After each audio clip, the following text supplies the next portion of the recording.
The great hall of the galactic court was silent, but the silence was heavy like a storm waiting to break.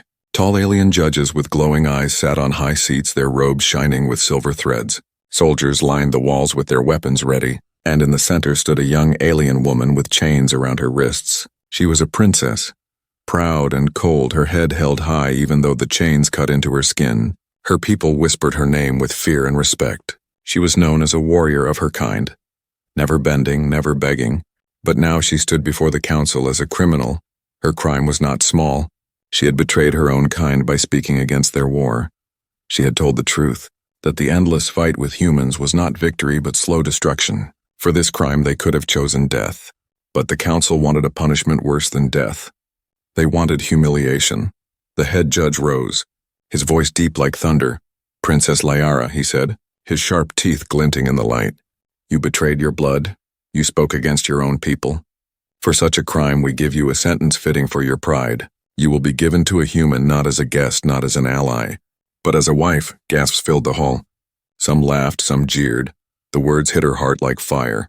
Her kind believed humans were weak, dirty, nothing but clever animals. To be tied to one of them by marriage was shame beyond measure. Liara's eyes burned, but she did not show fear. "I will not bow," she said, her voice strong even though her throat was dry. "I will never call a human my husband." The judge only smiled, cold and cruel. "You will, princess. Whether your pride breaks in 1 day or 1 year, you will obey the law, and the galaxy will watch you fall." The chains pulled her forward. Soldiers dragged her down the steps of the hall. Her people spat words at her, calling her traitor, whispering that soon she would crawl at the feet of a human. She kept her chin high, but inside her chest a storm raged. She remembered the palace halls where she once walked as royalty. Now all of it was gone. In its place was a cage made not of iron, but of shame. As she was led to the transport ship, her thoughts turned dark. She imagined the human waiting for her. She pictured a brute with greedy eyes, hands that would grab, a mouth that would demand. She swore to herself that she would fight. She would resist. She would never give him the satisfaction of seeing her break. The ship's engines roared, stars blurred outside the small window. The chains rattled with every movement. She stared at the dark void of space, her jaw tight, her heart beating fast. But her pride was louder than her fear. Hours passed like days. Finally, the ship landed on a quiet colony far from the great cities of her people. She was pushed out. The cold air hit her skin, and there, standing alone, was the human chosen to be her husband. He was not what she expected. He was not large, not cruel-looking. His face was calm, his eyes steady, his clothes simple. He looked at her not with hunger, not with hatred, but with something she could not understand. The soldier who held her chain laughed. "Here she is, human. Your punishment and your prize." He shoved the chain into the man's hands and walked away, leaving the princess standing before the human, her chest rising and falling with fury. She expected him to smirk, to mock her, to pull the chain tight. But instead he simply let the chain fall. His voice quiet, his words soft. "You're safe here," he said, nothing more. For a moment she was speechless. Her sharp reply froze on her tongue. His calmness was a weapon she did not know how to fight. And in that strange silence the true punishment began. Not the marriage, not the shame, but the confusion inside her heart. She turned her face away, clenching her fists. "I will never beg you, human," she whispered under her breath.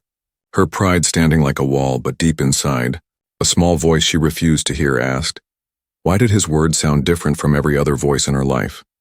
And so her sentence began, not in chains of iron, but in chains of fate. The galaxy watched from afar, waiting for the proud alien princess to fall. But no one knew that the human before her was not like the monsters she had imagined. No one knew that her story was not the end of her pride, but the beginning of something greater. The princess stepped into the small settlement with fire still burning in her chest.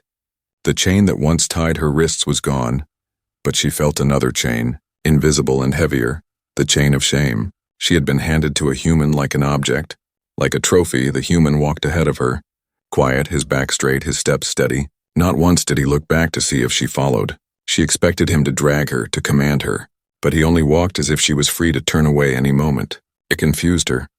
His home stood at the edge of the colony, a small house built from rough stone and metal sheets. Smoke curled gently from the chimney. Inside, there were no golden walls, no crystal lights, no servants waiting, just a table, 2 chairs, and shelves lined with tools and books. He opened the door and stepped aside, his hand motioning silently. "Come in," he said, his voice plain. His eyes not sharp but calm. Liara hesitated. Her pride whispered to stay outside, to refuse, but the cold wind bit her skin.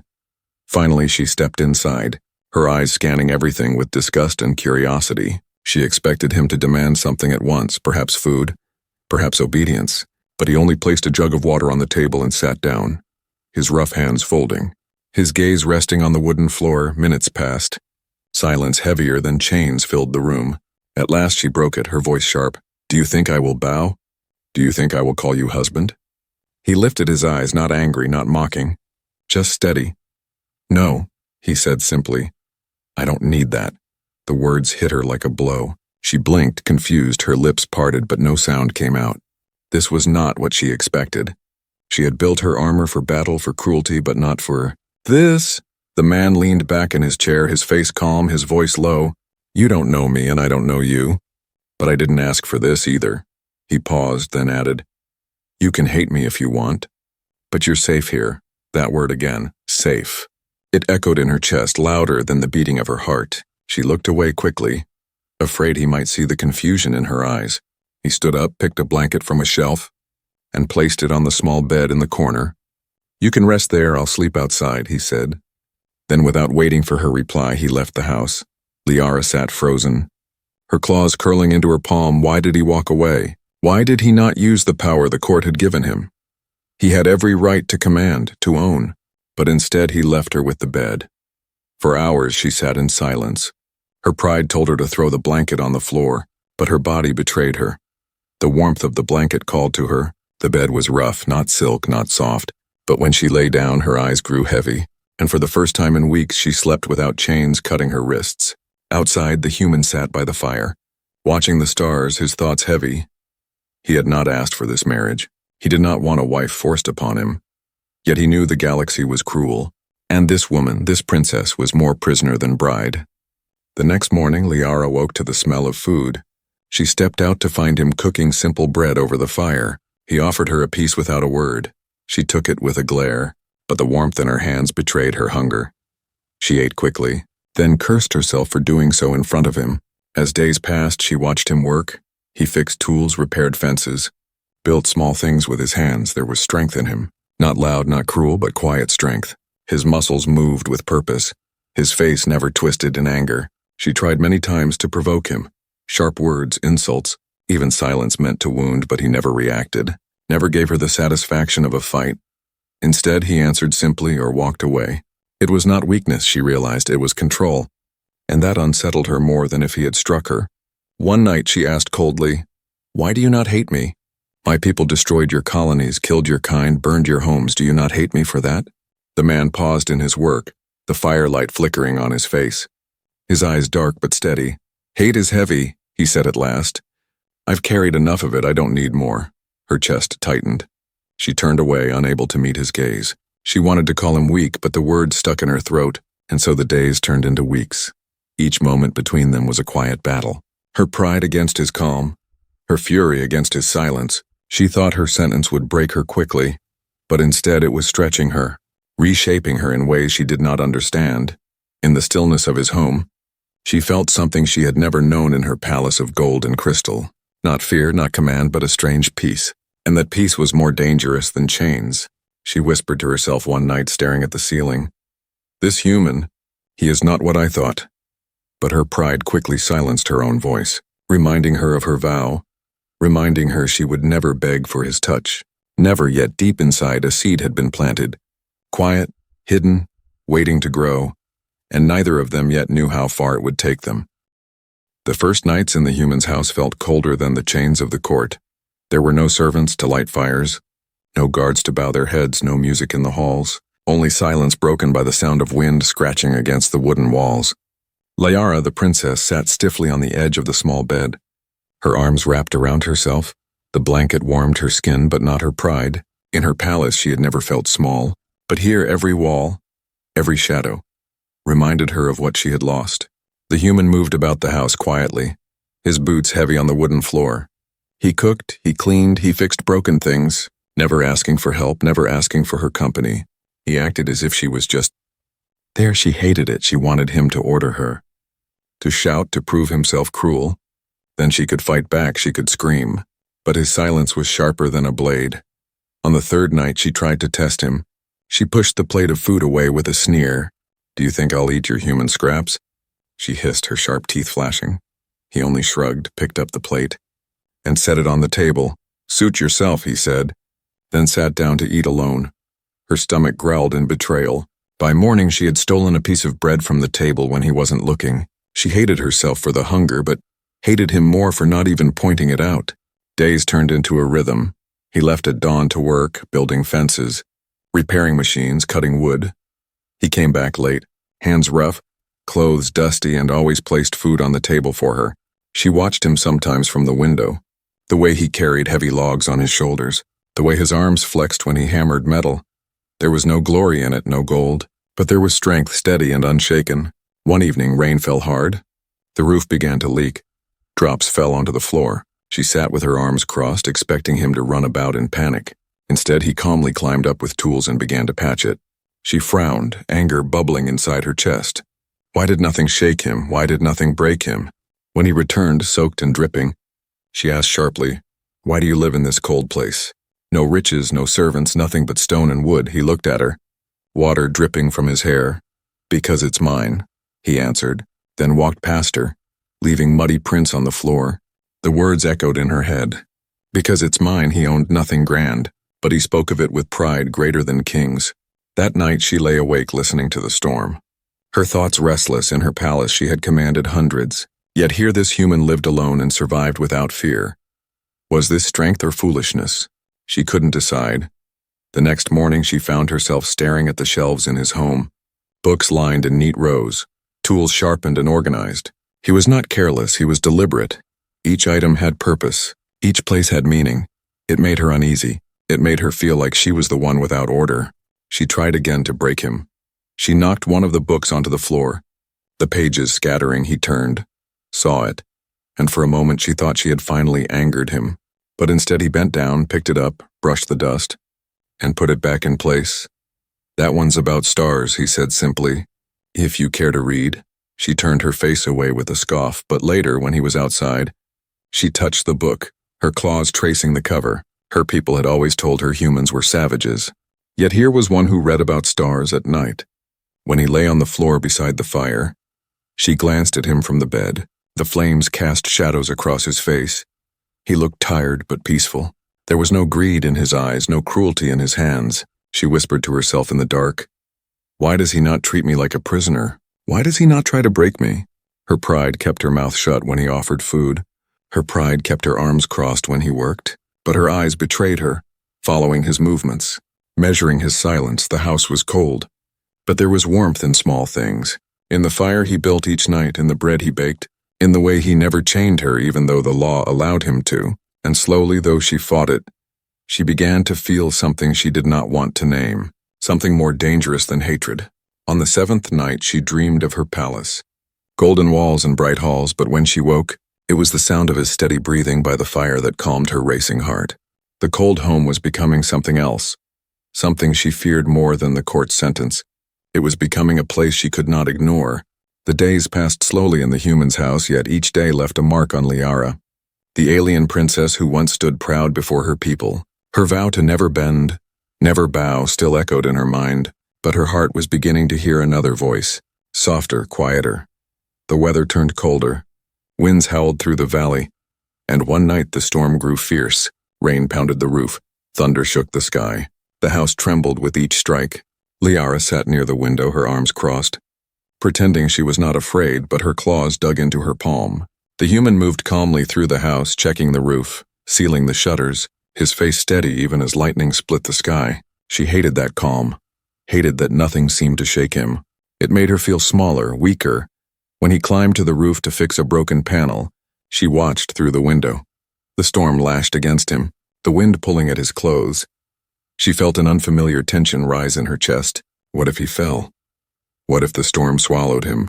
Minutes later he climbed back down, water dripping from his hair, mud on his boots, his hands rough and bleeding slightly from the sharp edge of the metal. He did not complain. He only wiped his hands and said, It should hold for now. Liara turned her head away quickly, not wanting him to see the flicker of worry in her eyes.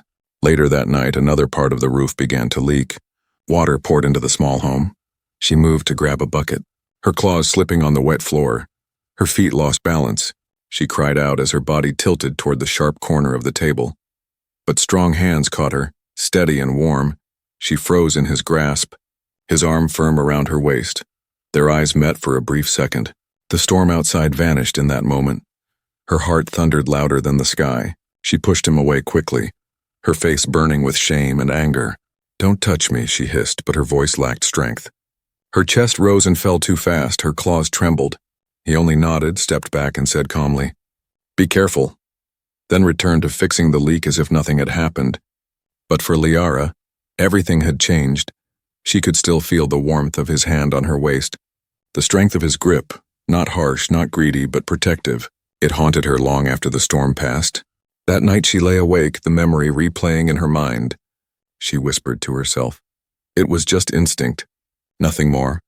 Yet her body betrayed her, her heart beating faster each time she remembered his eyes. The next morning she avoided him, refusing to meet his gaze, but her eyes betrayed her again, stealing quick glances when he worked outside. Her pride fought hard, telling her to stay cold, to stay distant, but something inside her was cracking. When he returned with wood for the fire, she noticed the small cuts on his hands, the skin red and raw. He set the logs down, his movements tired but controlled. Without thinking, she reached for a cloth, then stopped herself, her pride pulling her hand back. He noticed her hesitation but said nothing. He only wrapped his own hand with a strip of old fabric, his silence heavier than words. The day passed in awkward quiet, but for Liara the silence was louder than ever. She wanted to speak, to ask, to thank, but every word felt like surrender, so she kept her lips shut, though her mind screamed at night. When he placed bread on the table, she finally muttered, "Why did you catch me?" Her eyes fixed on the floor, her voice sharp though her heart was soft. He looked at her for a moment, his face calm. "Because you would have been hurt," he said, then took his seat, tearing the bread in half. She wanted to argue, to say she did not need saving, but the truth was written in her trembling claws. She had almost fallen, almost broken, and his hands had held her steady. Her pride told her to laugh at him, but her chest felt heavy with another feeling, one she dared not name. As the storm outside faded and the stars returned, Liara sat in the quiet house with the human, her vow to resist still burning inside. But a crack had formed in the wall of her pride. Small but dangerous, she turned her face toward the window, hiding the strange light in her eyes, whispering words only she could hear. Why does his touch not feel like chains, but like freedom? And though she would never admit it aloud, she knew the storm that shook the roof had shaken something deeper inside her, something that might never return to silence. The storm had passed, but Liara's mind was restless.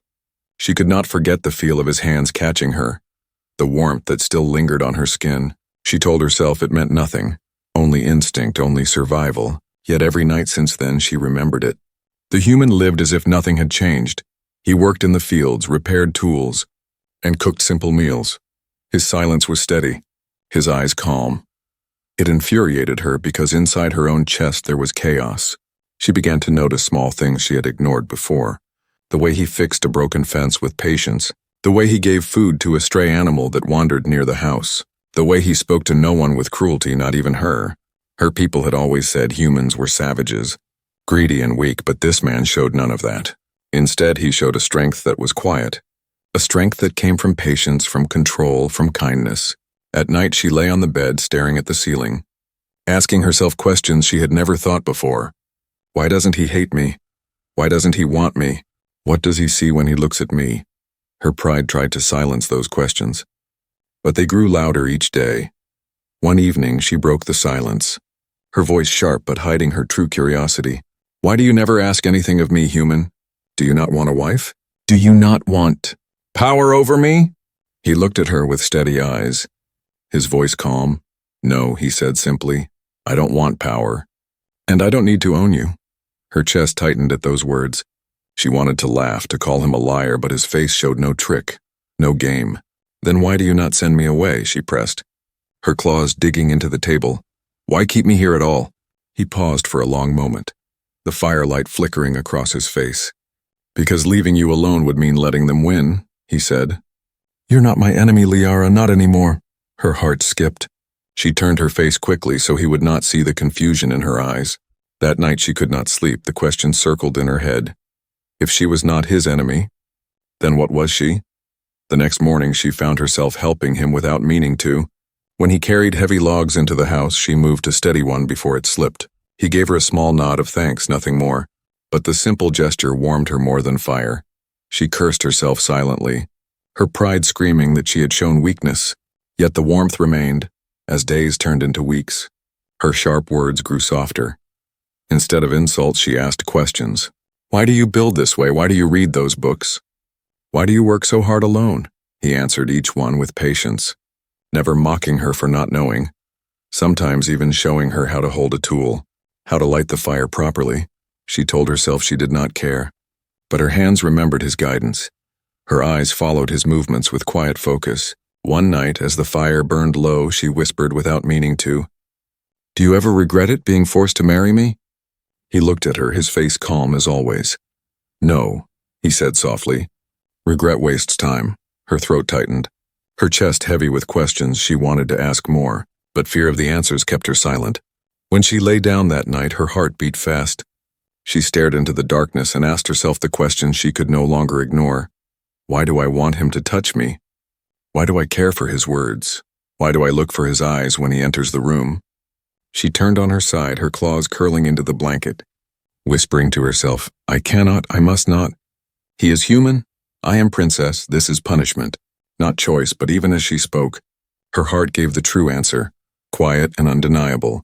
She cared the next morning when he handed her bread. Her fingers brushed his hand by accident. A spark shot through her body. Her eyes snapped up to his face, but he only turned back to the fire as if nothing happened. She pulled her hand away quickly, but deep inside she longed for that touch again. The question in her heart had become too strong to silence. She could not name it yet, could not accept it, but it was there, dangerous and alive, and for the first time in her life.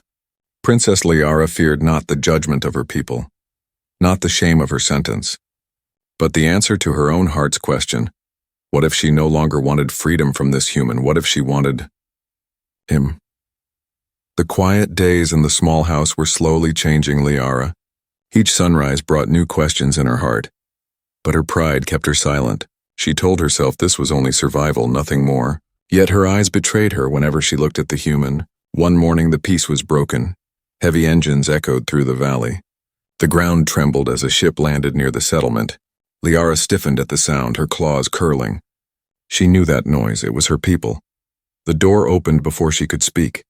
3 tall aliens walked in, their armor shining, their faces twisted with mocking smiles. They were from her world, her blood, but their eyes carried no kindness. Only cruel laughter. Well, well, one sneered, his voice sharp like a blade. The proud princess in a human cage. His gaze slid to the man standing beside the fire. And this is your mighty husband? He looks weaker than a child, the others laughed, their voices echoing through the small house. Liara's chest burned, anger flashing in her eyes. She wanted to strike them, to silence their mocking. But before she could speak, she looked at the human. He did not react, he did not shout, he did not rise in anger. He only stood calm, his face steady, his silence heavier than their cruel words. The visitors stepped closer, circling the room like predators. One leaned close to Liara, whispering, Does he chain you at night, princess, or do you chain him? Their laughter cut deep like knives, her claws shook, her pride screamed to defend herself. But another feeling grew hotter. Shame, not for herself, but for the man who stood quiet while they spat poison. She wanted him to fight back, to show them the strength she had glimpsed in storms and in silence. But he only answered with calm eyes.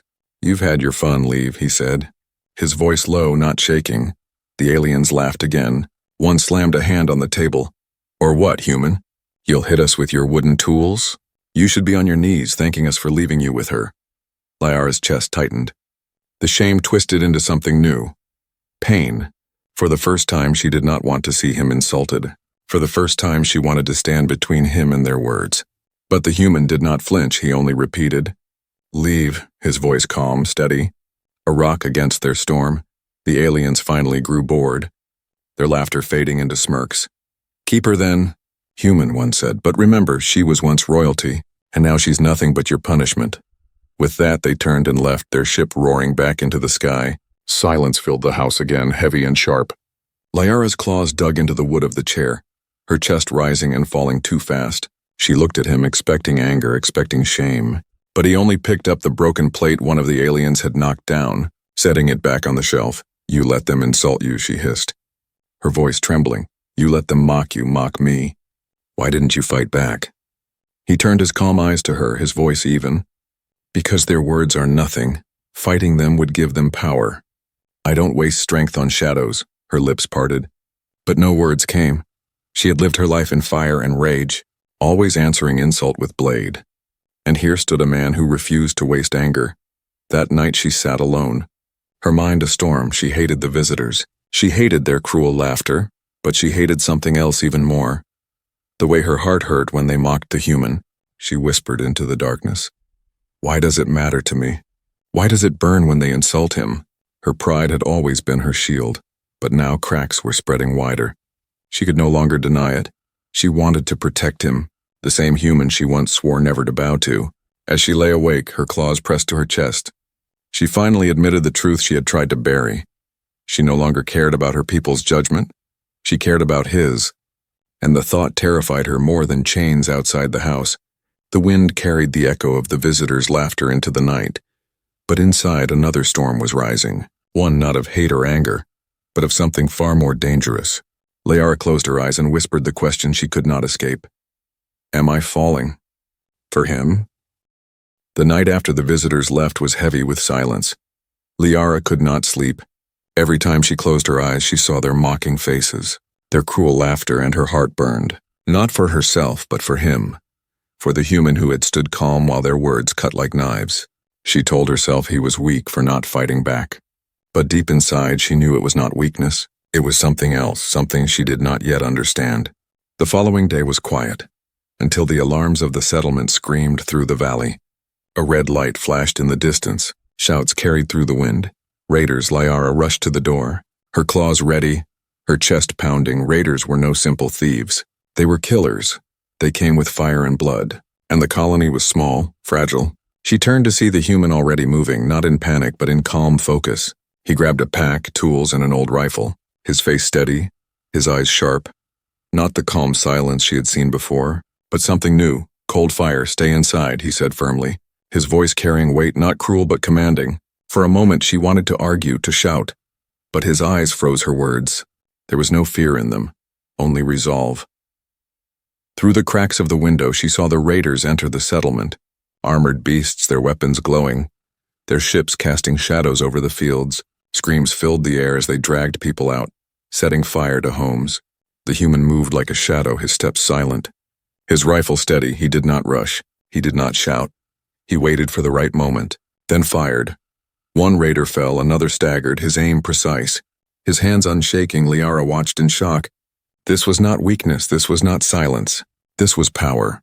Quiet but sharp, controlled like a blade hidden in cloth. When two raiders stormed toward their house, she grabbed a broken spear from the wall, ready to fight, but before she could strike, the human was already there, his body moving fast. He swung a heavy tool into the raider's helmet. The sound of metal on bone echoed. The enemy collapsed. The second raised his blaster. Liara's chest froze, but in one swift move, the human twisted the weapon aside and drove his knee into the raider's chest. The alien gasped, falling hard to the floor. Liara stood frozen, her claws trembling. She had seen warriors fight. She had seen blood spilled in her people's endless wars. But this was different. There was no rage, no pride. Only precision, survival, strength hidden behind calm eyes. The battle raged through the settlement. Fires rising, screams echoing, yet wherever he moved, he struck true, protecting not only her but the helpless settlers who cried for help. He pulled a child from the fire, shielded an old man with his body, every action measured. Every step strong, Liara followed him. Her pride forgotten, her chest tight. She fought at his side when she could, but it was his presence that gave her courage, his calm voice guiding her through chaos. "Stay low, move left, now strike." Each word steady. Hours passed before the raiders finally fled, their ships roaring back into the sky, leaving behind smoke, broken walls, and silence. The settlers gathered, wounded but alive. They looked at the human with new eyes, whispering words of respect. Gratitude, even awe. Liara stood apart, her body shaking not from fear but from the storm inside her chest. She had always believed strength was loud, cruel, a show of dominance. But here was a man who had shown strength greater than kings. Strength that was quiet, patient, unshakable. When he finally returned to the house, his clothes torn, his hands bloodied, he dropped the pack onto the floor and sat heavily, his breath slow, his eyes tired but calm. Liara stared at him, her heart pounding. Her claws trembling, she wanted to speak, to thank him, to admit what burned inside her. But pride held her tongue. Instead, she whispered to herself, so soft only she could hear, "This human, he is not weak. He is stronger than anyone I have ever known." That night, as the fire crackled, she sat closer than before, her eyes tracing the scars on his hands, her heart aching with a strange longing. The cracks in her pride were no longer small lines, they were breaking wide, and through them something new was growing: trust, admiration, and something deeper she dared not name. For the first time, Liara admitted in her heart what her lips still refused to say. The human was not her punishment, he was her protector, and the strength she had seen today had changed her forever.